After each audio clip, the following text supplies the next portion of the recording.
মানুষ ভাবে বিদেশ মানেই সফলতা, কিন্তু একটা ছেলে কি নিয়ে দেশ ছাড়ে সেটা কেউ জানে না। সে হাসে কারণ কাঁদলে পরিবার ভেঙে পড়বে।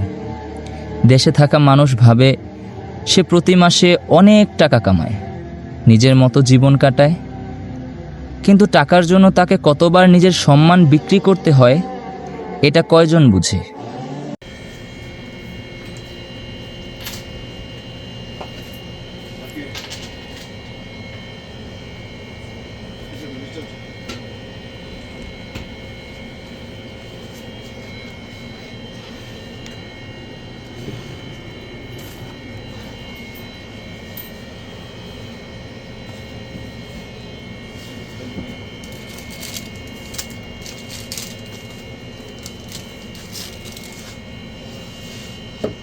এই 1-1.5 রিয়ালের মধ্যে কিছু আছে? 1-1.5 রিয়াল বুঝছো? এই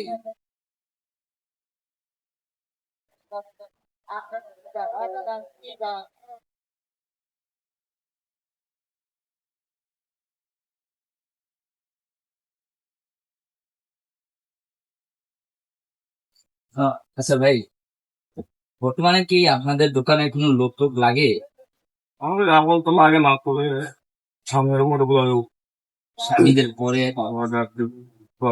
করতে লাগবে না। আচ্ছা, যদি হয় তাহলে একটু অবশ্যই আমাকে জানাই যে এইসব লোক। হ্যাঁ, আচ্ছা আচ্ছা ভাই, আসবে একটা কিস কিস দিন না। ইনশাল্লাহ ইনশাল্লাহ কোনো সময়। আচ্ছা, আমি তো যাচ্ছি। হ্যাঁ, ভালো কিছু কিনতে গেলেও আগে মানিব্যাগ দেখতে হয়। এইখানে কেউ দেখবে না যে আপনি ক্ষুধার্ত, আপনার কাছে টাকা আছে নাকি নেই। যার কাছে আপনি যাচ্ছেন সেও আপনার মতোই একজন, আর যাদের সামর্থ্য আছে তারা আপনার দিকে ফিরেও তাকাবে না। अस्सलाम वालेकुम। कैसे है भाईजान? ठीक।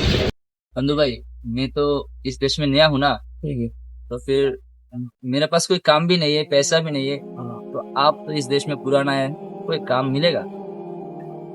वो मसला ये है कि अभी जो है ना इंटरनेशनल हालात भी खराब है, वो हर सतह पे एयरपोर्ट वगैरह भी बंद है। ठीक है, सऊदी पब्लिक आपको हालात देंगे। ठीक है, और हर मुल्क से बंद आए हैं। ठीक है, एक तो रमजान है, रमजान में काम बहुत कम थी होते हैं सऊदी में हर जगह पे रमजान में थोड़ा सा मसला होता है ना। हाँ वो तो तो ठीक है, तो इंशाल्लाह हम कोशिश करेंगे कि ईद के बाद कोई काम मिलेगा तो हम आपको बुलाएगा, मगर कंफर्म नहीं कि ईद के बाद काम मिलेगा या नहीं मिलेगा। ठीक है, आप हम भी कोशिश करेंगे, आप कोई दूसरे बंदे को भी बता सकते हैं, कोई मुश्किल नहीं। ठीक है, ठीक है सर। ठीक है, दुआ हाँ।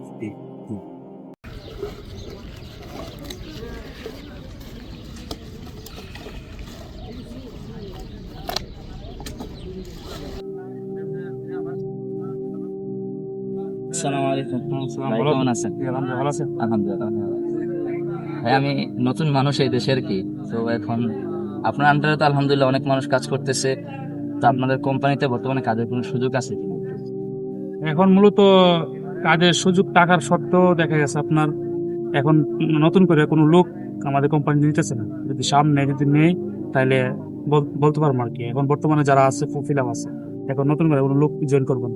একটু কষ্ট করে চেষ্টা করেন ভাই, খুব সমস্যার মধ্যে আছি, তো যদি হয় তাহলে আমাকে যদি একটু জানান অনেক উপকার হয় ভাই, খুব সমস্যার মধ্যে আছি।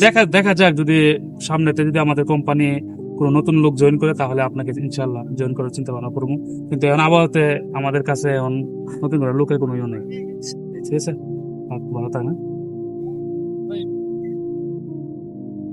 আসসালামু আলাইকুম বন্ধু, কেমন আছো? আছি আলহামদুলিল্লাহ, আলহামদুলিল্লাহ ভালো আছি। তো বন্ধু ব্যস্ত নাকি? একটা কথা বলার ছিল আর কি। বন্ধু, কোনো কাজের ব্যবস্থা হবে কিনা, বা তোমার কাছে কোনো কাজ টাজ আছে থাকলে একটু জানাই করতে গেলে। হ্যাঁ, হ্যালো হ্যালো, কাইটা দিছি। আসসালামু আলাইকুম বন্ধু, আমি ইলিয়াস, চিনতে পারছো কিনা? দুঃখিত বন্ধু, অনেক সময় পরে তোমার সাথে যোগাযোগ। বন্ধু তুমি তো মনে হয় শুনছো আমি সৌদি আরব আছি বর্তমানে, লম্বা সময় হয়ে গেছে, কোনো কাজকর্ম প্রতিষ্ঠা পাইতেছি না আর কি। তোমার কাছে কোনো কাজ হবে? কত? 1200 রিয়াল দিতে হবে? কিসের জন্য এটা? কাজের জন্য 1200 রিয়াল দিতে হবে? আচ্ছা বন্ধু, আমার কাছে তো এখন এরকম সক্ষমতা নাই। আচ্ছা ঠিক আছে, আমি যদি জোগাড় করতে পারি তাহলে তোমাকে কল দিয়ে জানাবো। ভালো থেকো বন্ধু। এই কাম তো মনে কর টিয়া তাই ফোনটা সাথে চায় বের করে লাভ নাই, আর এই বই টিয়া আছে আমি না টিয়া দিয়া বেড়ে বই টাকা বেড়ে গেছে টিয়া নেই।